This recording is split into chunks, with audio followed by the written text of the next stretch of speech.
Bismillahirrahmanirrahim. Assalamualaikum warahmatullahi wabarakatuh. Alhamdulillahi rabbil alamin wa bihi nasta'inu ala umurid dunya waddin. Wassalatu wassalamu ala asyrafil anbiya'i wal mursalin wa ala alihi wa sahbihi ajma'in. Shaimin dan shaimat yang dirahmati oleh Allah Subhanahu wa ta'ala, pada pembahasan sebelumnya kita sudah membahas bahwasanya ketakwaan yang kita capai dari puasa kita akan memperoleh dua hal. Yang pertama yaitu kita akan menjadi hamba atau menjadi kaum yang Allah turunkan rahmat kepada kita. Kemudian yang kedua, ketika kita mampu bertakwa kepada Allah Subhanahu wa ta'ala, Allah Subhanahu wa ta'ala akan menjadikan kita sebagai hamba yang pandai bersyukur. Shaimin dan shaimat yang dirahmati oleh Allah Subhanahu wa ta'ala, kemudian manfaat ketiga dari ketakwaan yang Allah sandingkan dalam Al-Quran, Allah sebutkan dalam surah Ali Imran ayat 200. Allah Subhanahu wa ta'ala berfirman, Ya ayyuhalladzina amanu isbiru wa sabiru wa rabitu wattaqullaha la'allakum tuflihun. Di dalam ayat ini Allah Subhanahu wa ta'ala menjelaskan bahwasanya ketika kita bertakwa, maka Allah Subhanahu wa ta'ala akan menjadikan kita sebagai orang-orang yang beruntung. Kalimat tuflihun yang berasal dari kata falaha atau al-falah yang sering kita dengarkan dalam kalimat azan, hayya 'alal falah, marilah menuju kemenangan. Kalimat ini mempunyai arti yaitu az-zafaru wa idraku bughyatin. Kalimat ini mempunyai arti kemenangan dan tercapainya harapan atau cita-cita.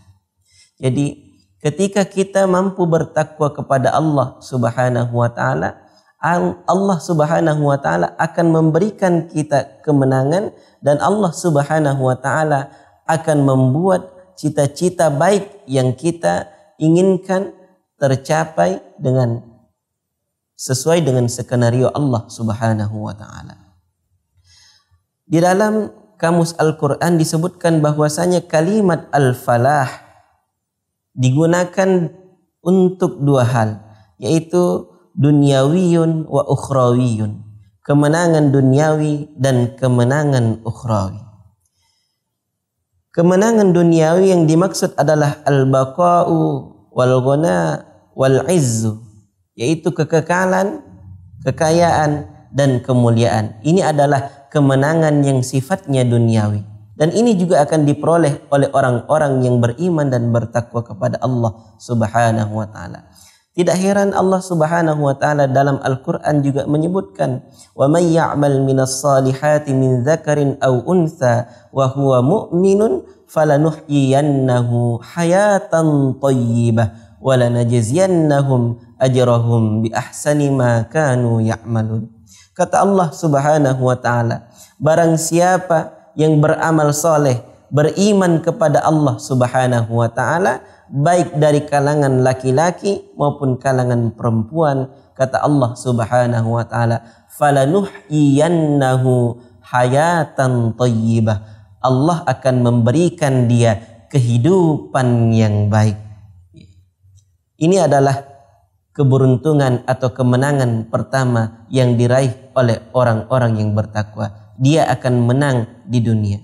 Bukan hanya itu, orang-orang yang bertakwa juga akan menang di akhirat nanti, yaitu al-baqa'u bila fana'in, ghaniyun bila fakrin, izzun bila dhillin, ilmun bila jahlin. Kemenangan yang diperoleh di akhirat nanti yaitu kekekalan yang tidak akan punah. Di dunia mungkin saja kita kekal namanya, tapi ketika dunia ini berakhir, nama kita pun juga akan ikut berakhir. Tapi ketika kita menang di akhirat, kita memperoleh kebahagiaan di akhirat, memperoleh kekekalan di akhirat, maka tidak akan fana atau tidak akan hilang kekekalan tersebut. Begitu juga ghaniyun bila fakrin, orang yang beruntung di akhirat nanti, dia akan menjadi orang yang kaya yang tidak akan mungkin tertimpa kemiskinan. Di dunia bisa jadi hari ini kita menjadi orang kaya, tapi kita tidak tahu besok kita bisa menjadi orang miskin, tahun depan kita bisa menjadi orang miskin. Kemudian keberuntungan ketiga yang diperoleh di akhirat nanti oleh orang-orang yang bertakwa adalah izzun bila dhillin, kemuliaan yang tidak ada kehinaan di dalamnya. Berbeda dengan di dunia. Hari ini kita mulia, besok bisa saja kita hina. Hari ini kita dianggap mulia oleh manusia, tapi belum tentu kita dianggap mulia oleh Allah Subhanahu wa taala.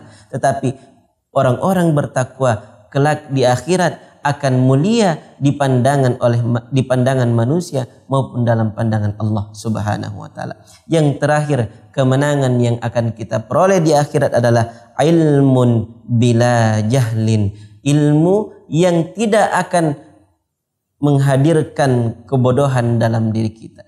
Berbeda dengan di dunia, banyak orang yang berilmu tapi sayangnya dia tidak menggunakan ilmunya itu di jalan yang benar. Banyak orang pintar tapi sayangnya dia tidak benar. Akhirnya apa? Ilmu yang ia peroleh justru membuat dia menjadi hina. Banyak para ahli hukum justru masuk dalam hukuman. Banyak para ahli kehutanan justru merusak hutan. Banyak para ahli ilmu pengetahuan justru menggunakan ilmu pengetahuan untuk menghancurkan umat manusia. Maka tidak heran ketika kemenangan yang kita peroleh di akhirat, Rasulullah gambarkan dengan kalimat la aisha illa aishul akhirah. Tidak ada kehidupan selain kehidupan di akhirat. Kehidupan yang kekal hanyalah kehidupan di akhirat, dan semua ini hanya diperoleh oleh orang-orang yang bertakwa. Sekian, wassalamualaikum warahmatullahi wabarakatuh.